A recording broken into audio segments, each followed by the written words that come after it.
नमस्कार दोस्तों, आप लोगों का स्वागत है मेरे पीसीएस हिंदी एकेडमी चैनल में। आज मैं आप लोगों को भूगोल की क्लास 7th की एनसीईआरटी का चैप्टर नंबर 1 पढ़ाऊंगा, जिस चैप्टर का नाम है पर्यावरण।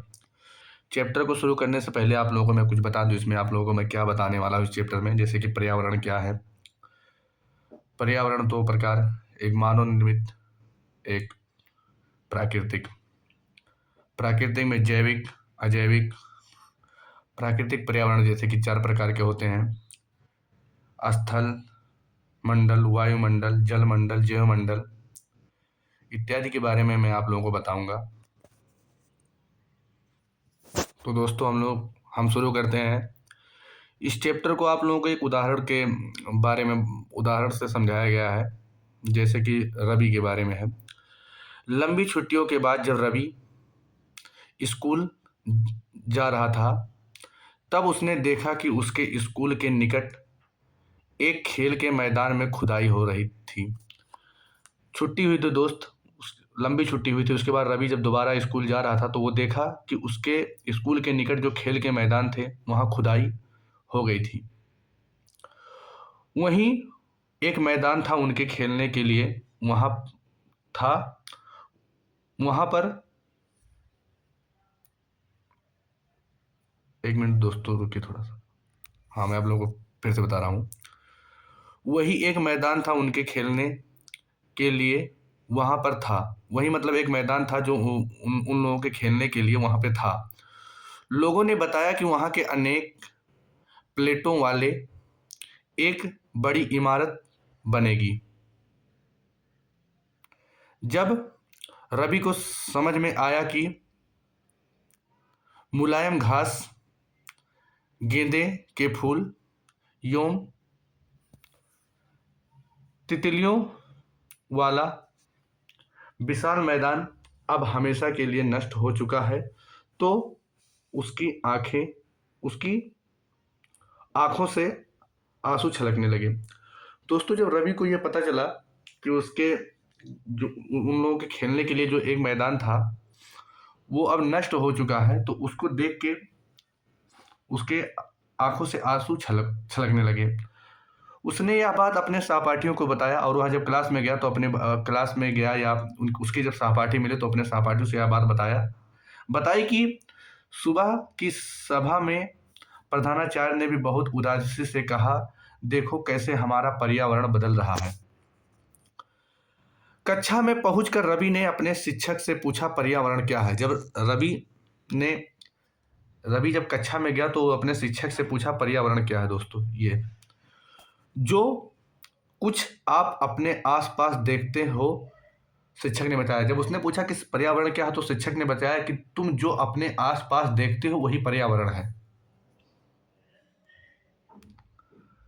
रवि कहने लगा, इसका अर्थ है कि स्कूल, भवन, मेज, कक्षा में रखी कुर्सियां, यहाँ तक कि खुला मैदान, सड़क, कूड़ा करकट, मेरे दोस्त, ये सभी हमारे पर्यावरण के अंग हैं।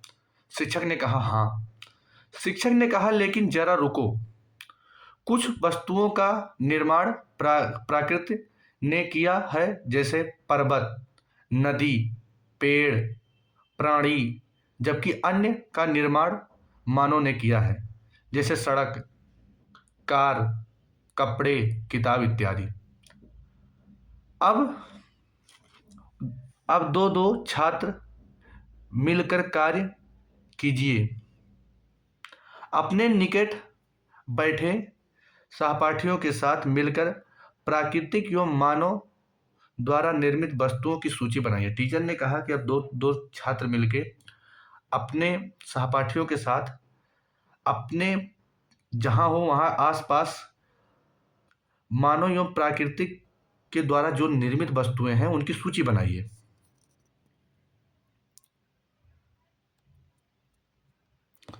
रवि, परमजीत, जेससी, मुस्तफ़ा, आशा सभी यह सूची बनाने के लिए उत्सुक थे। इकबाल ने पूछा, हमारा पर्यावरण क्यों बदल रहा है। शिक्षक ने उत्तर दिया, ऐसा हमारी ज़रूरतों के कारण होता है। जो हमारा पर्यावरण बदल रहा है दोस्त, वो हमारी ज़रूरतों के कारण ऐसा होता है। टीचर ने उत्तर दिया, ये प्रतिदिन बढ़ती रहती है।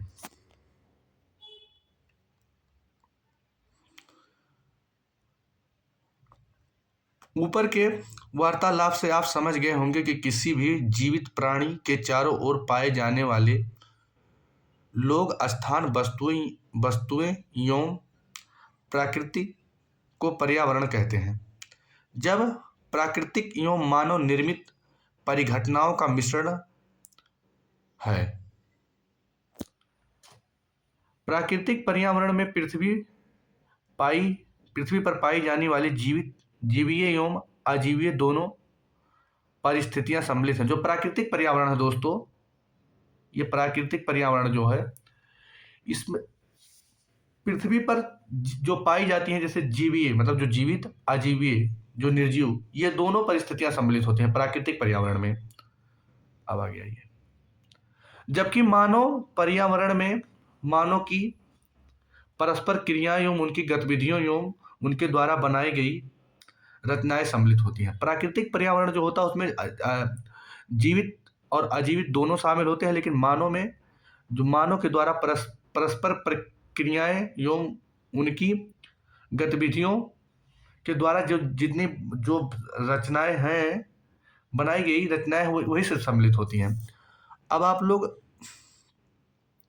आइए प्राकृतिक पर्यावरण के अंदर भू, जल, वायु, पेड़ पौधे एवं जीव जंतु मिलकर प्राकृतिक पर्यावरण बनाते हैं। दोस्तों, भूमि, जल, वायु, पेड़ पौधे एवं जीव जंतु मिलकर प्राकृतिक पर्यावरण बनाते हैं।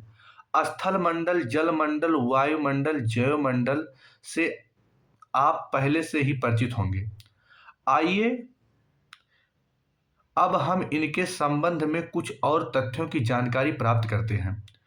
पृथ्वी की ठोस प्रॉपर्टी या कठोर ऊपरी परत को स्थल मंडल कहते हैं। पृथ्वी की जो ठोस प्रॉपर्टी तथा ऊपरी परत को स्थल मंडल कहते हैं। दोस्त, स्थल मंडल किसे कहते हैं, आप ये पॉइंट नोट कर सकते हैं कि स्थल मंडल किसे कहते हैं। यह चट्टानों एवं खनिजों से बना होता है। जो स्थल मंडल होता है दोस्त, वो चट्टानों और खनिजों से मिलकर बना होता है। अगर आपसे ये भी पूछ ले कि स्थल मंडल किससे बना, तो आप बता सकते हैं कि चट्टानों एवं खनिजों से मिलकर बना होता है। एवं मिट्टी की पतली परत से ढका होता है, और स्थल मंडल जो होता है मिट्टी के पतली परत से ढका होता है। यह पहाड़, पठार, मैदान, घाटी इत्यादि जैसे विभिन्न स्थलाकृतियों वाला विषम धरातल होता है। ये स्थलाकृतियां महाद्वीपों के अलावा महासागर की सतह पर भी पाई जाती हैं। जो ये स्थलाकृतियां होती हैं महाद्वीपों में तो पाई जाती हैं, महाद्वीप के अलावा महासागर की सतह पर भी पाई जाती हैं। दोस्तों, आगे आइए। स्थल मंडल वह क्षेत्र है जो हमें वन, कृषि एवं मानव बस्तियों के लिए भूमि, पशुओं के चरने के लिए घास स्थल प्रदान करता है। जो स्थल मंडल है दोस्त, वह हमें वन, कृषि एवं मानव बस्तियों के लिए भूमि, मतलब हमें वन भी और मानव एवं कृषि बस्तियों के लिए भूमि और पशुओं के चरने के लिए घास स्थल प्रदान करता है स्थल मंडल। यह खनिज संपदा का एक स्रोत है। जो स्थल मंडल है दोस्तों, यह खनिज संपदा का भी एक स्रोत है। आपने आसपास के स्थल को देखिए और आपके पड़ोस में भूमि का उपयोग किस प्रकार हो रहा है उसकी सूची बनाइए। ये आपको बोला है करने के लिए। अब आगे आइए। अपने घर एवं स्कूल में आप जो पानी का उपयोग करते हैं वह कहाँ से आता है। हमारे दैनिक जीवन में पानी के विभिन्न उपयोगों की सूची बनाइए। क्या आप अपने किसी को पानी व्यर्थ करते देखा है। पूछ रहा है, क्या आपने किसी को पानी व्यर्थ करते देखा है, बताइए कैसे। ये पूछा है कैसे। अब आ गया है दोस्तों। जल के क्षेत्र को जलमंडल कहते हैं। यह जल के विभिन्न स्रोतों, नदी, झील, समुद्र, महासागर इत्यादि जैसे विभिन्न जलाशयों से मिलकर बनता है। जो जलमंडल होता है दोस्तों, ये जलमंडल ऐसा नहीं बनता है। जलमंडल नदी, झील, उसके बाद में समुद्र, महासागर इत्यादि विभिन्न जलाशयों से मिलके ही जलमंडल बनता है। पृथ्वी पृथ्वी के चारों ओर फैली वायु की पतली परत वायुमंडल कहलाती है। जो हमारी पृथ्वी है, इसके चारों जो वायु की फैली हुई पतली परत है, उसे हम वायुमंडल कहते हैं। पृथ्वी का गुरुत्वाकर्षण बल अपने चारों ओर के वायुमंडल को थामे रखता है। जो पृथ्वी का गुरुत्वाकर्षण है दोस्त, वो अपने चारों तरफ जो वायुमंडल है उसको थामे रखता है। यह सूर्य की झुलसने वाली गर्मी एवं हानिकारक किरणों से हमारी रक्षा करता है। वायुमंडल जो है दोस्त, ये जो सूर्य के द्वारा जो झुलसने वाली गर्मी होती है एवं हानिकारक जो किरणें होती हैं, उससे हमारी रक्षा करता है। इसमें कई प्रकार की गैस, धूलकण एवं जलवाष्प उपस्थित होते हैं। जो वायुमंडल है, इसमें कई प्रकार के दोस्त धूल, कण एवं जलवाष्प उपस्थित रहते हैं। वायुमंडल में परिवर्तन होने से मौसम एवं जलवायु में परिवर्तन होता है।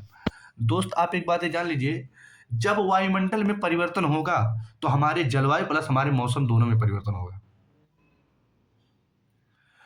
पादप एवं जीव जंतु मिलकर जैवमंडल या सजीव संसार का निर्माण करते हैं। पादप मतलब पेड़ पौधे, जीव जंतु मतलब जानवर, ये सब मिलके जैवमंडल का या सजीव संसार का निर्माण करते हैं। यह पृथ्वी का वह संकीर्ण क्षेत्र है जहां स्थल, जल एवं वायु मिलकर जीवन को संभव बनाते हैं। परितंत्र क्या है? रवि की कक्षा के एक एनसीसी कैंप में जेस्सी ने आचार्य से कहा, कितनी मूसलाधार वर्षा हो रही है, इससे मुझे अपना केरल याद आ गया। तुम सबको आकर देखना चाहिए कि कैसे भरे हरे भरे खेतों एवं नारियल के बागानों में लगातार बारिश होती रहती है। तभी जैसलमेर में रहने वाले हीरा ने आश्चर्य से कहा, हमारे यहाँ वर्षा होती ही नहीं है। एक लड़की ने कहा कि हमारे केरल में बहुत मूसलाधार वर्षा होती है। वहीं एक जैसलमेर का रहने वाला एक लड़का हीरा आश्चर्य से कहा, हमारे यहाँ तो वर्षा ही नहीं होती है, हमें तो दूर दूर तक केवल कीकर एवं रेत ही नजर आते हैं। लेकिन वहां ऊंट भी तो मिलते हैं, रवि ने कहा लेकिन रेगिस्तान में ऊंट भी तो मिलते हैं। उसके बाद हीरा ने कहा, ऊंट तो मिलेंगे ही, जब तुम हमारे रेगिस्तान में आओगे तो तुम्हें सांप, छिपकली एवं अनेक कीट भी देखने को मिलेंगे। रवि हैरत में पड़ गया। विभिन्न स्थानों पर पाए जाने वाले जीव जंतु, वनस्पति एवं लोगों के रहन सहन के तरीके इतने भिन्न हैं क्यों? क्या सभी का एक दूसरे के साथ संबंध है? बिल्कुल, बहुत संबंध है, शिक्षक ने कहा। जब रवि ने यह बात पूछा कि क्या सभी का एक दूसरे के साथ संबंध है, तो शिक्षक ने कहा बिल्कुल बहुत संबंध है। शिक्षक ने कहा, सभी पेड़ पौधे, जीव जंतु एवं मानव अपने आसपास के पर्यावरण पर आश्रित हैं। प्रायः वे एक दूसरे पर आश्रित हैं।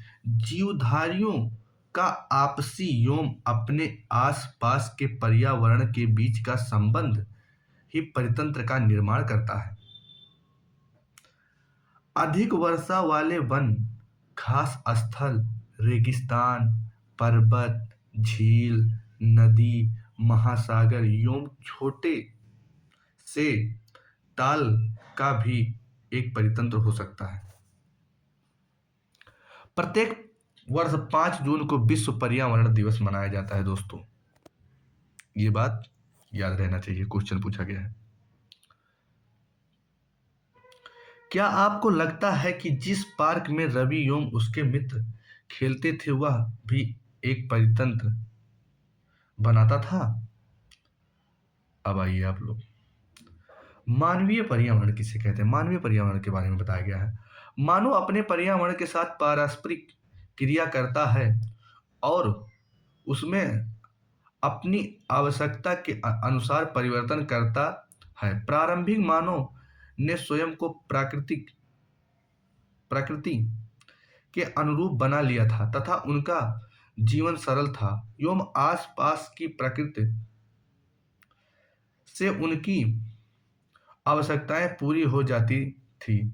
समय के साथ कई प्रकार की आवश्यकताएं बढ़ी। मानव ने पर्यावरण के उपयोग और उनमें परिवर्तन करने के कई तरीके सीख लिए। पहले के जो मानव थे दोस्त, वो प्रकृति के अकॉर्डिंग अपने आप को ढाल लिए थे, मतलब प्रकृति के अनुसार अपने आप को ढाल लिए थे और प्राकृतिक के द्वारा जितने भी निर्मित संसाधन थे उसी से उनका काम चल जाता था। लेकिन धीरे धीरे मनुष्य की आवश्यकताएं बढ़ी तो वो पर्यावरण के उपयोग और उनमें परिवर्तन करने के तरीके सीख लिए। आवश्यकताएं बढ़ी तो मानव ने पर्यावरण के उपयोग और उनमें परिवर्तन करने के तरीके सीख लिए। उनके उसने फसल उगाना, पशु पालना एवं अस्थायी जीवन जीना सीख लिया। मानव की जब आवश्यकताएं बढ़ी तो उन्होंने फसल उगाना, पशुपालन एवं अस्थायी जीवन जीना सीख लिया। पहिए का आविष्कार हुआ। आवश्यकता से अधिक अन्न उपजाया। मानव ने अन्न उपजाया गया, मतलब आवश्यकता जितनी थी उससे ज्यादा अन्न उपजाया गया। वस्तु विनिमय पद्धति का विकास हुआ। वस्तु विनिमय पद्धति का विकास हुआ दोस्तों। व्यापार आरंभ हुआ एवं वाणिज्य का विकास हुआ। औद्योगिक क्रांति से बड़े पैमाने पर उत्पादन प्रारंभ हो गया। औद्योगिक जब क्रांति हुआ दोस्तों तो बड़े पैमाने पर उत्पादन प्रारंभ हो गया। परिवहन तेज गति से प्रारंभ हुआ। उसके बाद परिवहन जो है वो भी तेज गति से प्रारंभ हुआ। सूचना क्रांति से पूरे विश्व में संचार सहज और त्वरित हो गया।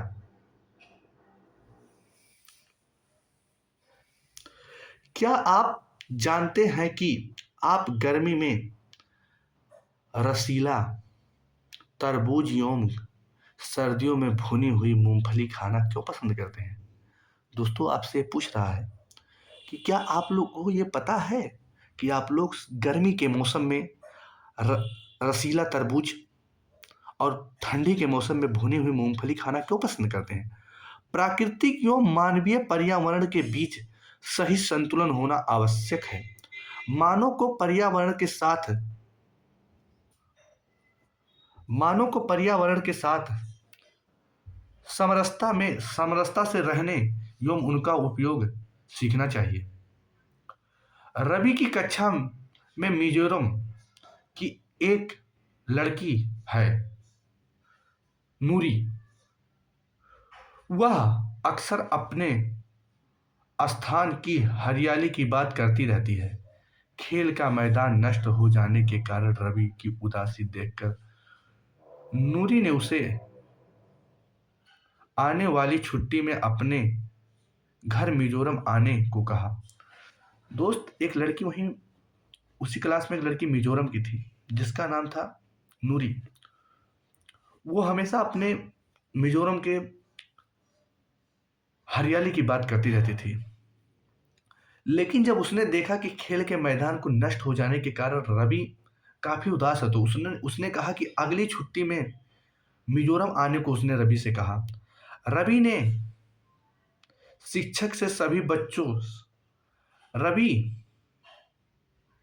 के शिक्षक ने सभी बच्चों से कहा कि छुट्टी में वे जिन स्थानों पर जाएंगे वहां के भूदृश्य, घरों एवं लोगों के क्रियाकलापों का चित्र बना के लाएं।